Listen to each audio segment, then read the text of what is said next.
Hello mga nanay, ano ba ang gusto nyong merienda o baon sa inyong mga anak? Ituturo ko po sa inyo kung paano maggawa ng isang napakasarap na loaf egg pie na gagamitin natin ay ganitong baking pan na yung molde. Ayan, lalagyan po natin ng butter yan. Una po ay iro-rolling pin nyo muna po yung ating loaf bread at pagkatapos lagyan ng butter ang ating mga molde. At pagkalagyan po ng butter, pwede rin pong margarine or butter. Ako po kasi margarine ang nilagay ko para po hindi na tayo gumamit ng asin dito. Ayan. At kung nakita nyo po ay ni-rolling pin ko muna yung yung loaf bread ko at hindi ko na po tinanggal yung gilid kasi sayang, 'di ba? Dahil malang tinapay, hindi na kailangan magtapon ng mga gilid-gilid niya. Masarap din 'yan kapag crunchy ang pagkaluto. At pagkatapos po lagyan natin po ng tig-isa-isang itlog. Ayan.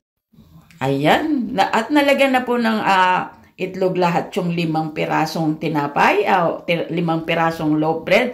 At pagkatapos guys, lagyan nyo ng sandwich na yung cheese sandwich spread. Ayan. Ang nilagay ko po yung sliced cheese. Ayan. Kay isa-isa na lang nating lagay kaysa pinipira-piraso. Ayan. At pagkatapos po niyan guys, ay lagyan natin ng ham sa ibabaw. Pwede rin pong wala kung wala kayong ham. Kasi po meron po akong tirang ham dito. Kaya nilagay ko na po siya. At yung aking chorizo de Bilbao. Ayan. At pagkatapos po natin nilagyan yung ham at saka chorizo de Bilbao, i-oven po natin siya ng 170 degrees Fahrenheit ng 45 minutes. Ayan. Para po malutong siya. At pagkatapos, iserve po natin siya ng mainit kagaya na ito. Luto na po siya. Ayan. O, kita nyo guys. Looks so crispy and yummy.